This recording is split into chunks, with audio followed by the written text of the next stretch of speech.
हरे कृष्ण।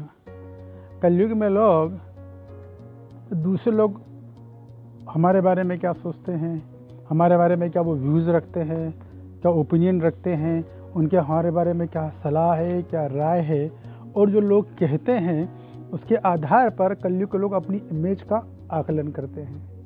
अगर वो अच्छा कह रहे हैं तो लोग अपने आप को अच्छा व्यक्ति समझते हैं, ये दुनिया वाले बुरा बोल रहे हैं तो अपने आप को बुरा व्यक्ति समझते हैं। तो वो अपने सुख दुख का रिमोट दूसरे लोगों को दे दिया करते हैं। जब दूसरा वाला व्यक्ति बटन दबाएगा तो पहला वाला व्यक्ति खुश होगा, प्रसन्न होगा, और जब सामने वाला व्यक्ति दुख का बटन दबाएगा तो व्यक्ति दुखी हो जाएगा।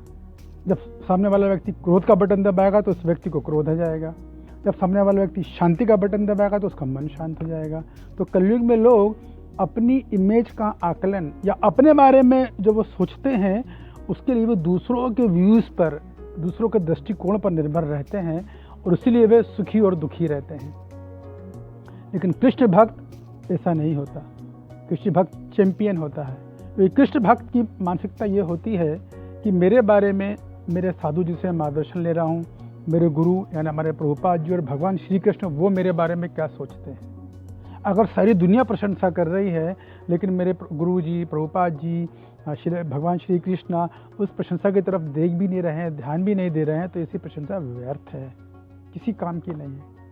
मैं दूसरी तरफ सारा विश्व निंदा कर रहा है, घर वाले निंदा कर रहे हैं, परिवार वाले निंदा कर रहे हैं, सारा समाज निंदा कर रहा है, सारा देश सब निंदा कर, लेकिन यदि भगवान श्री कृष्ण प्रसन्न है, उससे साधु गुरु प्रसन्न है, तो भक्त प्रसन्न रहता है।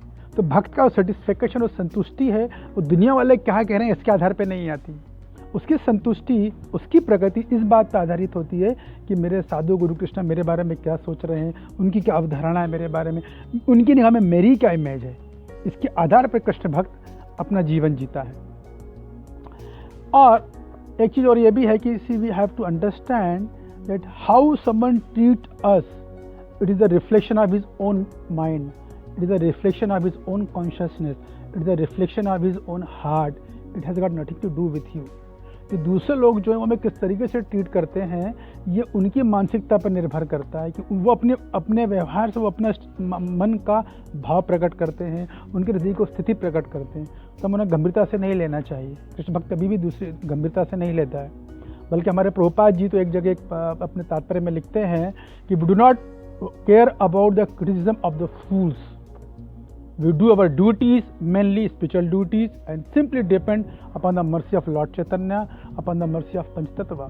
प्रभुपाद जी बोलते हैं कि हम जो मूर्ख लोग हमारा निंदा करते हैं उनको हम बहुत गंभीरता से नहीं लेते हैं, ऐसा नहीं, अगर कुछ सुधार की गुंजाइश है तो लेते हैं, लेकिन बहुत गंभीरता से नहीं लेते हैं, और अपना कर्तव्य निभा कर चैतन्य महाप्रभु और पंचतत्व की कृपा पर निर्भर रहते हैं। याद रखिएगा, एक भक्त की संतुष्टि केवल हरे कृष्ण महामंत्र के जाप करने से, प्रसाद खाने से और भगवत कथा सुनने से आती है। तो अपनी संतुष्टि के लिए वो कभी दूसरों के व्यूज़ पर, दूसरों पर विचारों पर निर्भर नहीं रहता है। और वो समझता है कि problems are common but attitude that makes the difference.